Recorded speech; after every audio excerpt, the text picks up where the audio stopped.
So if you check our YouTube channel, they'll be recorded here. So the recording is starting. We're going to jump through a couple of things here. I'm going to show you configuring season management and creating a new season with a focus on sanctioned classes, obviously the WISSOTA sanctioned classes. Take a look at some of the lineups that exist within the program for WISSOTA specifically and using those lineups.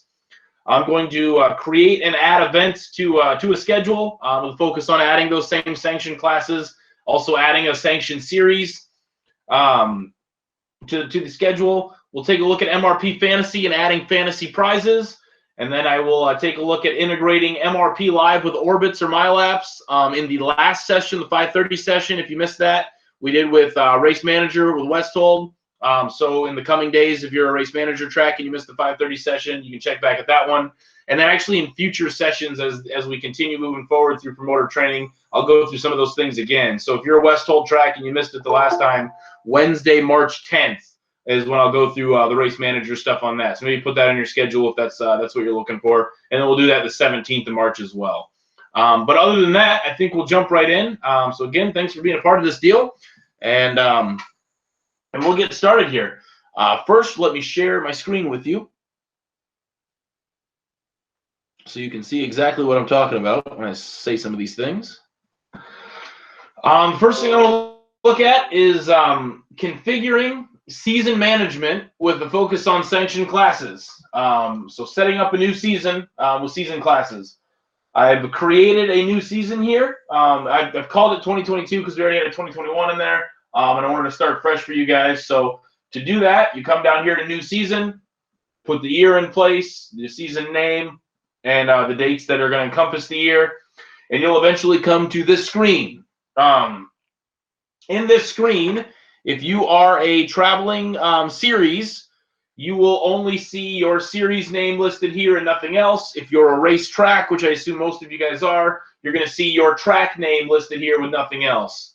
I've got a messenger box open.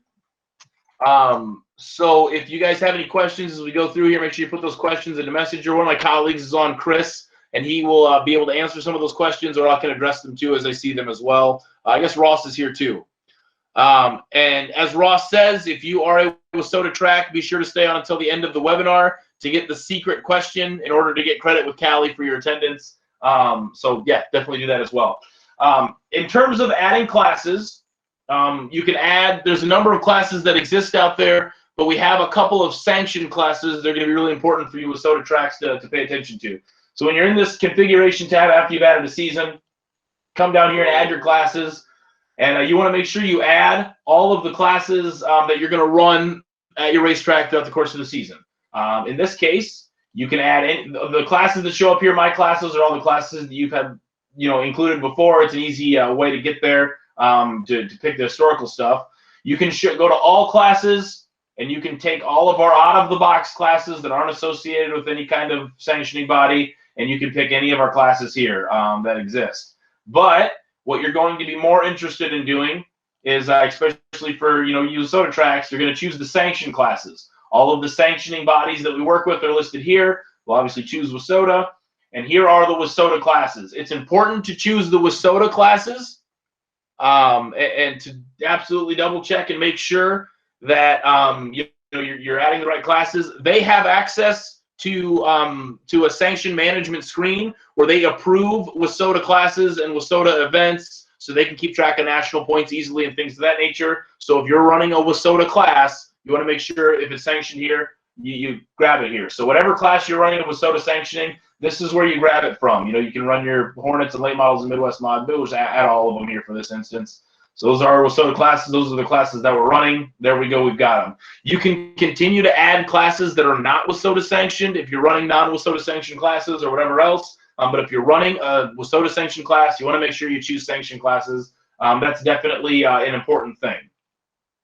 In terms of adding a series to your class as well, works much the same way. Series that you've had listed before will show up here first. And then, of course, you can just search for all series. There is no WISSOTA sanctioned series here. So if you're going to run something, a series that runs, if if you're one of the series that's going to run that, you know, you just make sure you pick the late model challenge series or whatever the modified series is as well. Make sure you choose that. It's not a WISSOTA sanction. It's not the sanction the same way. So just make sure you're grabbing the series that you want to grab. Yeah, guys, you know, on Monday, I'll be honest with you, I didn't have the question prepared. I didn't realize that was the protocol, but we do have an attendance record. We need to keep track of attendance pretty closely, who was there. So we've got you guys covered for Monday. So that's a look at how to add WISSOTA sanctioned classes and a series as well. So we'll go ahead and add those as well. There you should be set up. When you're adding events to your schedule, the events that you have to choose from are the classes that you add here in season management. So make sure you've got all the classes added that you're going to run throughout the course of the season, and you can you know, absolutely double check and make sure here. And then when you go to add classes or add events to your season schedule, it's a lot easier. You can go through there pretty quickly. Kind of show you that process as well. We'll go down to events. If we're going to add a new event, again, select any random date here. The classes that you have in season management are the classes that are listed here. So you want to make sure you grab the classes that you're going to run for that specific event, whether they're sanctioned or not, and everything there. And we'll just go name it whatever you want to name it. You can enter details. The additional details are what fans see when in your schedule, if you have a MyRacePass website in your schedule, what they see on the schedule tab, or if they're in the app, when they click on that event in the app, what they see, the description is what they see. So basically anything you want them to know. There's a carnival in town and you get carnival rides at your track. If you want to, you know, list the winner's purse, if you're giving out free, you know, tickets to the local youth softball game or whatever you want your fans to know about the event, put in the description. Pit gate times, gates open times, all of those things are pretty self-explanatory. But the nice thing about classes and these times is if you're adding multiple events throughout the course of a season, which you can do. So if I'm going to add events, I can select as many days as I want in a row.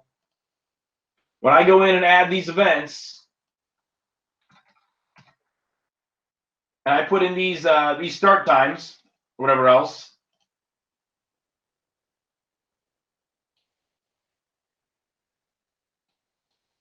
And I add end next. So my first event has been added.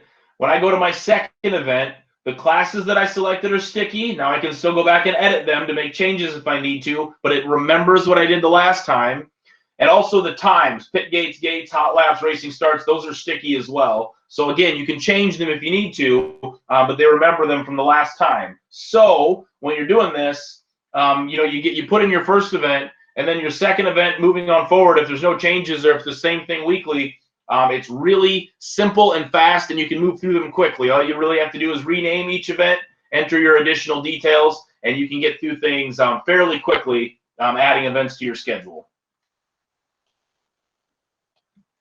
I mean, really, it goes through there super fast. So it makes it a lot easier for you guys to add events that way, and things of that nature. And really, if you've got the same weekly classes all year long, you can add all of your weekly shows in that first pop. And then when you go, you know, you can go ahead and add more events here if you've got special events that you want to add that aren't the same classes. It makes it go really fast. So that's kind of nice. And again, it uses what you've got in configuration of season management for classes and for series. That's what you have to choose from when you're adding an event. We come over here, we come to one of the events that we've added, and we go to click on it. You can edit information about that event, the description that you put in, the name or whatever else. You can add tickets here as well. Make sure you go and watch if you weren't part of the 5:30 session, make sure you go to YouTube in the coming days and check that out, because we did a full look at online tickets and everything that's installed in there.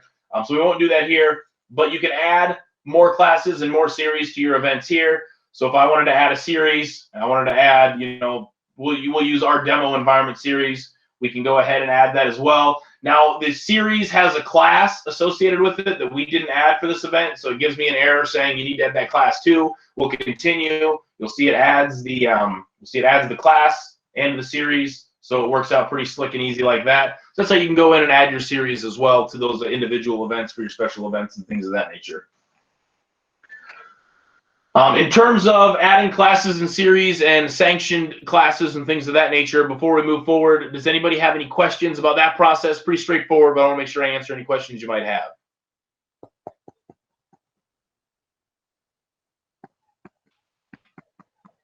Perfect. In that case, we'll move right ahead forward and continue to put those questions in the chat if you've got them, and we can address them as we go over there. If you have a rain out or change a class on the schedule, will it change or delete in race management? If you make a class inactive here, it'll remove it in race management. And if you change, or if you postpone the event here or whatever else, it'll postpone it on all the public forums, your app and your website and whatever else. So you can still go in and work with it in race management, but none of the results will be posted because you got it postponed or canceled. Okay, we want to take a look at the WISSOTA lineups that exist within the program.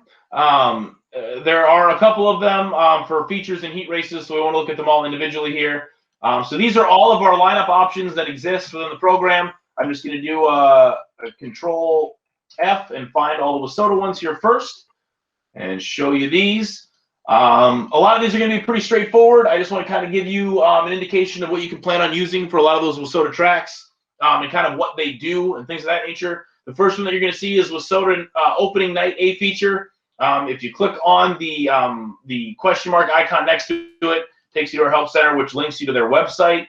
And the WISSOTA website will give you all the information about the procedures and what the lineups do and things of that nature. But you can see there's two of them based on point average. WISSOTA lines up everything based on a 3-week point average. So opening night is going to largely be based on the draw, as you guys are probably aware. There's really no other way to do that. And then after you get your point averages, stacked up and together and things of that nature, you start using the point average lineup. It works pretty slick. Same for B features. There's a WISSOTA B feature lineup where it lines them up straight up based on their points here. And I got a question in from Rob here. If you add a WISSOTA class to your initial schedule, you need to contact Callie so she can activate the class. So that I didn't know. Thank you, Rob. Yeah, it's always good to run Callie or run everything by Callie if you're not showing where to go with these WISSOTA classes. But there's a B feature lineup in here as well. There are heat race lineups as well for WISSOTA. There is not the point average one that exists, for the features. There's only one for the heat races. So that's definitely something to keep an eye on. And again, you can find the information for those lineups, basically by going to our help center, and that links you over here. So those are the lineups that exist for WISSOTA. Now, this doesn't preclude you from using other lineups or things of that nature. You just want to make sure that you're following their rules and procedures, and you run stuff by them if you're gonna use other lineups in the program. And of course, if you have non-sanctioned classes, then definitely take a look at what lineup procedures you want to use for those guys, whether it's the same one or different ones or whatever else. You'll also see these blue check boxes next to all of the lineup procedures. It's kind of nice and handy to have. When you're creating lineups in the program, when you're going through race management and creating lineups, there's two tabs there. There's My Lineups and All Lineups. If you place a blue check mark next to the box here in lineup settings, that will put it part of My Lineups, so you don't have to go searching through the entire list to go find the lineup that you're looking for, because there's a lot of them, obviously, and if you're trying to scroll through the entire list every time, it gets to be kind of a hassle and it's easy to miss things. So definitely, add those to the My Lineup screen, and I can show you where that is as well if you're in race management.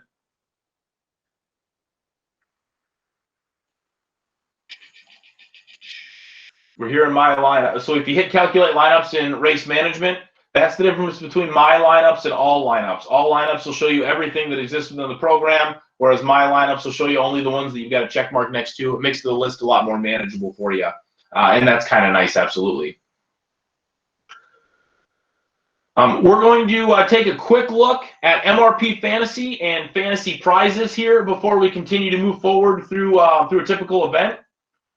We want to make sure that you guys are pretty clear on what this is and the different things that surround it. As it's fairly new, a lot of these features are fairly new for us. Fantasy was rolled out in the middle of last year, the first third of last year, but the prizes options are brand new, basically rolled out just in time for Chili Bowl. So we want to make sure that we're clear on what these things are. In terms of a leaderboard, there's going to be a couple of leaderboards that are created by default based on your schedule after you run an event. A leaderboard will be basically, if you have a class running in any schedule, a leaderboard will be created for that class for that schedule. For instance, if you have one schedule like most tracks do, running a points championship with 5 classes weekly, you're going to have 5 MRP fantasy groups going throughout the course of the season calculating points, and then at the end of the year you can award whatever points are as well. In addition to that, every individual race night will also have a fantasy group. So every individual race night you'll be earning points for every class that's running as well as an overall, and then throughout the course of the season or any schedule that you're running, every class will generate its own fantasy champion at the end of the year as well.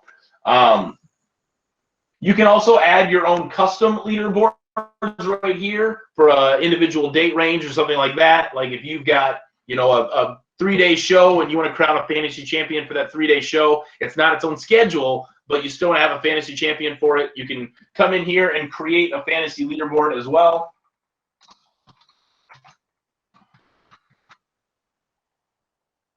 Put in your custom date range for events. We'll just do basically the month of March. You can do it that way. You can select what class you want it to apply to, whether it's everybody or just one. We'll go in and add that. And of course, you have to have a subtitle here.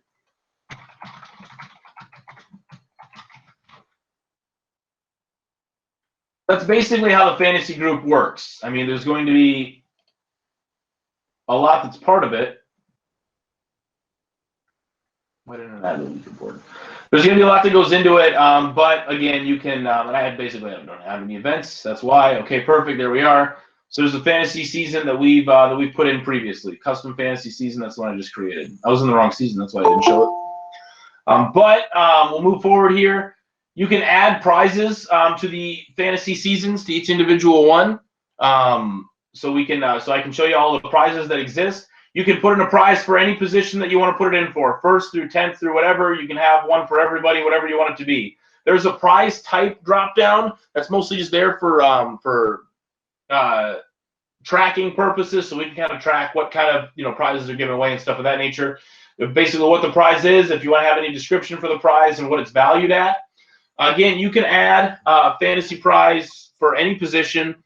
Just kind of as an example, one of the racetracks that I work for, and what we plan to do when our big national events coming through and we got the Outlaws, is we're going to take a yellow VP Racing Fuels jug and have all of the A-main starters sign it and give that away to our fantasy champion for that event specifically.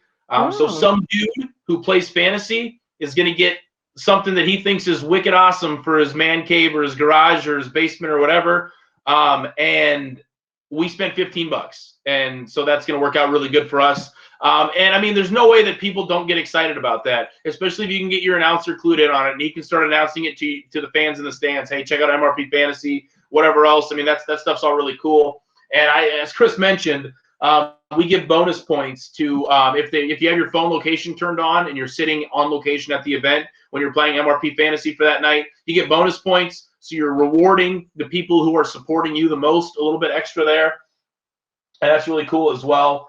And, in terms of prizes to give away, man, I tell you what, I'm an announcer by trade. That's what I do at the races. And the least fun part of being an announcer is reading off the lucky number program prizes and reading out 4 numbers in a row like you're sitting at the bingo club in the retirement home. It's just not the fun part of being an announcer. So if you can start to take some of those merchandise things that your sponsors and your marketing partners want you to give away at the races, and you can filter that into fantasy, you can rename your fantasy group with that marketing partner's name. You can get them more exposure that way. You created a competitive and fun environment for the fans to be a part of and engage your fans that way. And, you can get your marketing partners exposure that way in something that your fans are actually excited about taking part in. So I think that there's a lot of potential for this to really grow, especially when we see individual drivers starting to tweet and put on social media about, hey, I'm at this track, pick me an MRP Fantasy. Now you're getting even more exposure for your racetrack that you wouldn't have had before just because, you put in a fantasy prize of $50 or a concession stand coupon or something like that. So there's cool stuff that you can do here, and it's a brand new thing. We're really excited about it and see kind of how it grows and evolves over time. I guess before we move on, because this is such a new feature and I kind of took a long-winded explanation of it, does anybody have any questions about fantasy? You can feel free to unmute yourself and shout it out if you don't want to put it in the chat.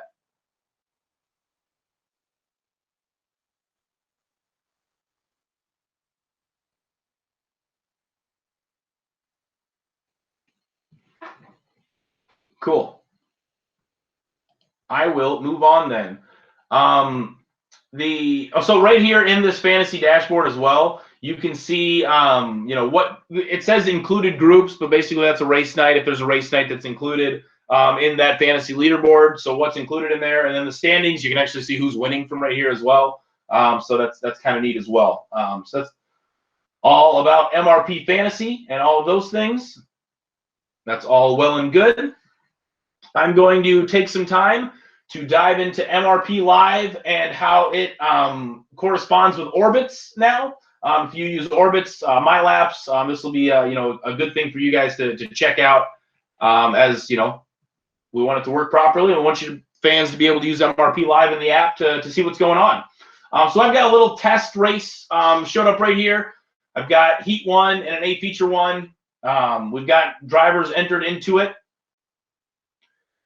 So we've got 10 cars. The reason that I'm doing 10 cars exactly is because in demo mode in Orbits, it only allows for 10 cars, basically. So if you have 5 cars, it's going to give you 10 readouts. If you've got 15 cars, it's going to give you 10 readouts. That's just kind of the way that's going to work. So I'll show you those things in Orbits and whatever else. To get all of this set up and ready to go, if you don't have MRP Live yet, it's another application. It's a third application. It's downloadable to your machine. We usually recommend to install it to the machine that you've got Orbits running on. Makes it a little bit easier for the results to come from Orbits back into MyRacePass. Makes that a little bit easier. But you can download it here. There's a download application link that sends a file to your downloads folder. You unzip the file to pull out the .exe, the install file, and installs it to your machine. It's really fast and easy and straightforward, and you can find a Help Center article about it as well in terms of installing MRP Live. Some of the other features that are in here is this MRP Live connection code. When you download MRP Live and you have it available on your machine, it's going to ask for 3 pieces of information. One of these is going to be the connection code. Copy this code, paste it into MRP Live, and now you have this link to communicate from your event in race management to your transponders. To actually have the transponder side of that communication come through, you copy the IP address that is in Orbits of your live timing computer, and Orbits will have that listed as well. So you copy that IP address and put it right here, and the port number and put it right here. Those are the 2 pieces of information that need to come from Orbits. The port number is almost always 50,000. There's going to be some instances where unique things are going to happen, where maybe you've got a scoreboard and started using that port or something like that, where it might be different, but like 95% of the time it's going to be 50,000. So IP address, port number, code from MRP Live, and you're ready to connect.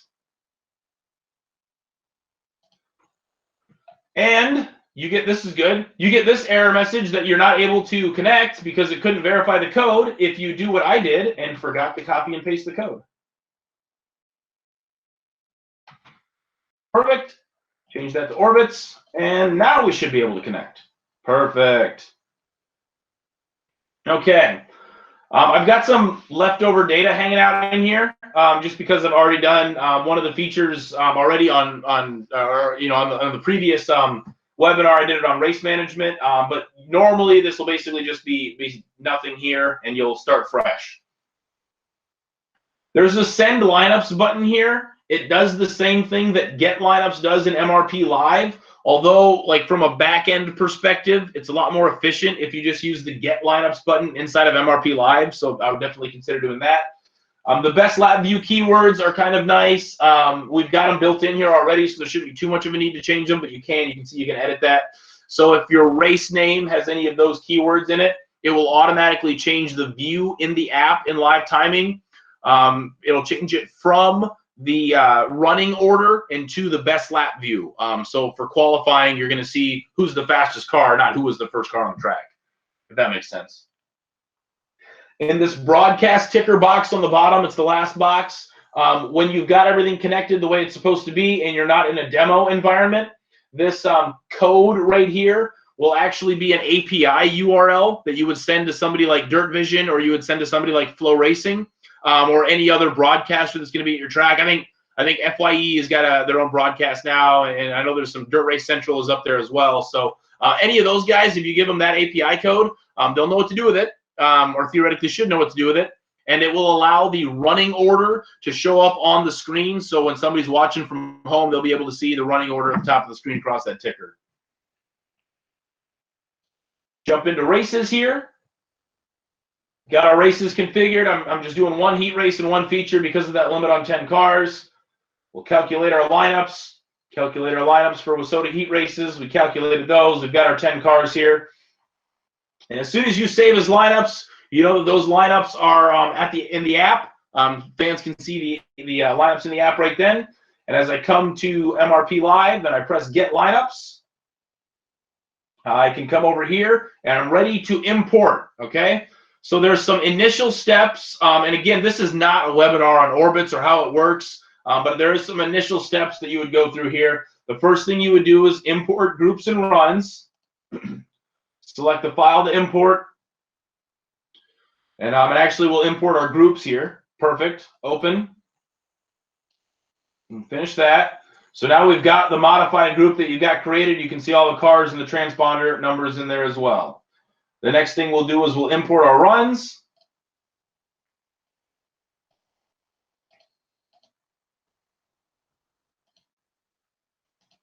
Oh, I didn't have it selected, did I? Hey, you got to actually have it clicked on when you import your runs.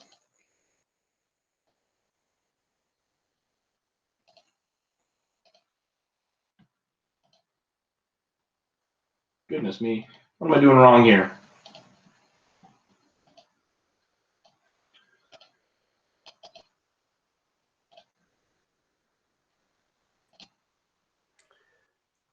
I think, Austin, this is actually I'm kind of glad you did this, actually. Sure. So this is actually maybe one of the gotchas. I think if you go back to your MRP lineup there, is that flag green, meaning in progress? Oh, yeah. That's what I did wrong. Yep. So go to your races tab. Yeah. So this typically won't happen. This is because Austin had done this in a previous webinar. But what he's going to do is he's going to go to his races tab and switch those lineups, or those races, I should say, back to lineup status. You can put them to pending and go to lineups and save his lineups, or just right here, flip them to lineup status. And that's what's going to actually, then he's going to get his lineups. And now it's going to pull those down. Before, when he was trying to import, since they weren't in lineup status, we didn't know to pull them down. So that is kind of one of the gotchas. Just make sure if something isn't coming down that you're expecting to be there, it's probably just simply because it's not in lineup status. So pretty quick fix. Perfect. So there we are. We've got our heat races here, ready to go there. So heat race exists. You're ready to go. You're ready to time them. Purple flag, obviously, first as the cars come on the track so they don't trip the transponder the first time. Green flag exists here as well. Run them all through there. Now I don't have the there's a demo mode in Orbits that shows the actual racetrack and things of that nature. I don't have that up and running. But when you're completed with your race, finish. Stop the run there, and then that will allow the cars to come through. I probably should have that demo mode up and going, but basically it's just a graphic of the cars going around the track and tripping the transponders as you come by. Once the run is completed here, when we go to results, you'll see right here the most recent run that's completed. Right there, we can just click right directly on it. It'll bring everybody across. Because I didn't have that demo up and running, none of the transponders actually triggered, but that's the process that you would take. I suppose I could do that, couldn't I?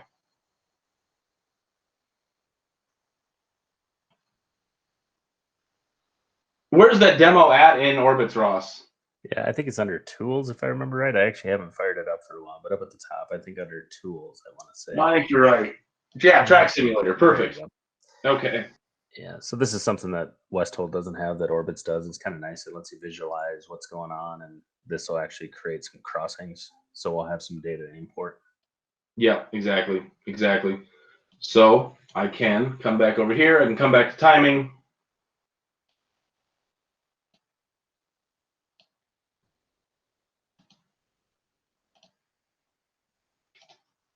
I suppose since I already did this here. Perfect. We'll calculate our lineups for our A main, and then we'll be able to show you what it looks like as they come across the light, or come across the live timing computer. There we go. Our lineups are saved.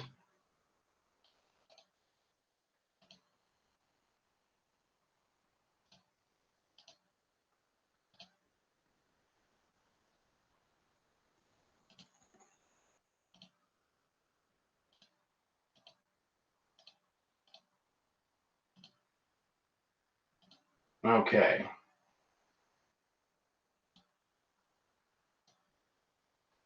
Now you'll be able to see as the cars are going around the track. We'll throw the green flag on them, and we're going to make these guys go a heck of a lot faster.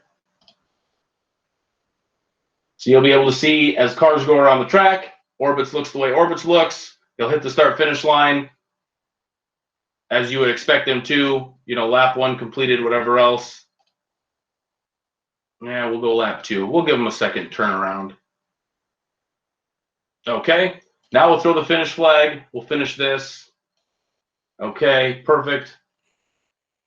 Come back into MyRacePass and the results. Now you can see the most recent results file has been uploaded. And there are the results right in there. That's exactly how that's supposed to work. There are a couple of things that could go wrong in this process, more so than what I've already shown you, obviously, today.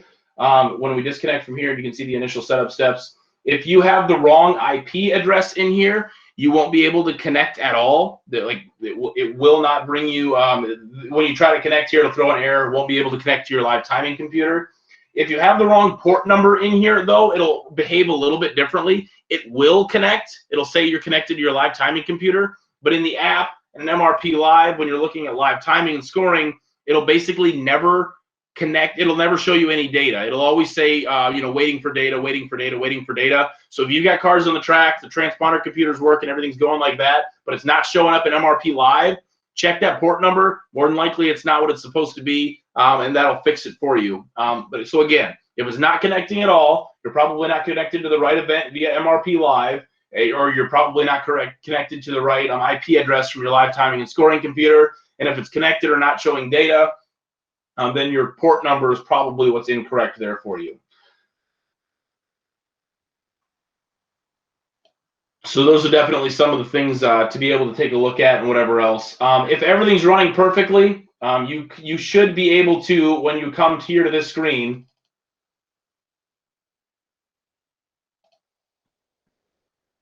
you should be able to either click this MRP Live button or click the link that showed up here, and it'll show there automatically. Because I just canceled out that event, that's why it's not showing there. Also, you have an option to upload it into Excel. If you do upload it into Excel, then you can jump on right here and import the Excel document right here. But again, it should work if you just click on the MRP Live icon and bring it through that way. This is obviously kind of a quick session. I knew I didn't have as much to go through here for the night session as I did for the earlier session. If you have questions about how to use Orbits or how things work in Orbits, I'll just be frank and honest with you. That's not what we do here. I can get Orbits connected to MRP Live, but Orbits has a bunch of troubleshooting information on their sites and on their channels as well that can help out. So if you have questions about Orbits, I would definitely steer you that way. But if you have questions about how to get your Orbits data to show up in MRP Live, definitely give us a call, reach out to us. That's what we're here for. But that was kind of a look at MRP Fantasy and Fantasy prizes and some of the things that go into that. And then, the WISSOTA lineups and configuring season management with the Sanction classes and things of that and that nature. Again, if you have problems with this or whatever else, get a hold of me, throw an email to support@myracepass.com, and I'll be the one to answer that. And Chris or Ross or myself will be the ones to answer those and get those sorted out for you. If you have any questions based on what you've seen up to this point, definitely let us know. And as Chris mentioned, we are resellers of MyLaps equipment. So with that link that he showed you there, you can buy transponders or whatever equipment that you need for MyLaps. But if you have any questions or concerns, send them in, put them in the message box or shout them out, and we'll take a couple of minutes to try to run through some of those.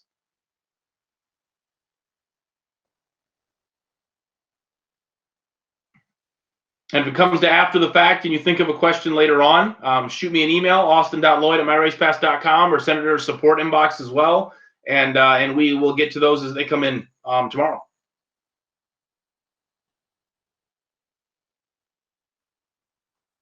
Austin, real quick, you want to take us into the sandbox just for those that maybe weren't on the 530?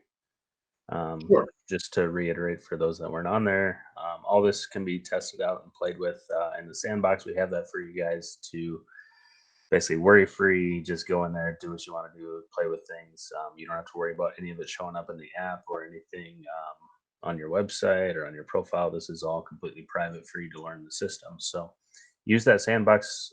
It's out there, and that's why we have it for you guys. And the one thing that you cannot do is MRP Live does not work in the sandbox. It's MRP Live, not MRP Sandbox. So I apologize for that. But for that reason, just make sure you run MRP Live on your test and tune or practice nights, or at the very least during hot laps. Just make sure you're connected.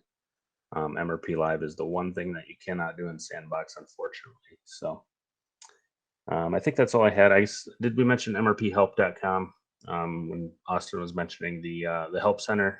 It's available at MRPhelp.com. If you have any questions, the search is awesome. Just type in a couple words into the search, and type in check printing, whatever, orbits. Yeah, there you go. It's going to pop up, and it's super helpful. It gives you kind of step-by-step guide of the most common questions. If you do have anything in addition to what's on the knowledge base, don't hesitate to reach out. We're more than happy to help you guys. So sure. Thanks again for everyone being on here. We appreciate it. Yep. The last little tidbit that I'll throw in is if you have the same MRP Live application that you installed previous years or years ago, it might be a good idea to check the version number, make sure that version number is up to date. And if you do need to update it, you can go to MRP or the race management screen. Really, that's the most efficient way to do it. Go to race management, go to MRP Live right here, and you'll be able to download the newest version or update your version to the newest version. So that's something to keep an eye on. I don't believe we've done a version update, in a little while, but if you do have an older version out there, it's definitely a good idea to keep it updated. But then I'll just echo what Ross said. Obviously taking time away at night can sometimes be a hassle. So thank you for doing so. Thank you for checking in with us and all of those things. Has MRP changed or updated the announcer's friend? I know in years past, the announcer's friend organized the drivers numerically or alphabetically, but it wasn't all that helpful when trying to use that information in announcer's friend when announcing lineups throughout the night. Look, I'll just tell you this. Truthfully, I'm an announcer. Chris Krug is an announcer, so we haven't updated it yet. But at least a quarter of the people that work at MyRacePass have either sat next to announcers or announced races. So I'm telling you, it will change at some point, but it has not yet. But outside of that, guys, thanks so much for tuning in. This will be uploaded to YouTube within the next day or so, and you can go back and review it there. For the WISSOTA crowd, let's see, we got to think of a code now. I tell you what, my little boy was just in here bothering me, wanting to look at his football cards. So we will have the code tonight be football card. Send me an email, austin.lloyd@myracepass.com or support@myracepass.com, one of those two. Send me your name, the track that you're with, and the code football card, and we will get that reported to Callie that you were in attendance. I will put my email address in the chat, so you can copy and paste it from there if need be, and then send it off to me, football card, name, and track you're with, and then we can put the attendance in there. So again, thanks so much everybody for tuning in and being a part of this deal. The next one we're doing is next week Monday. You can find that schedule online every Monday and Wednesday for 3 weeks, and we'll kind of go from there. So I appreciate it, everybody.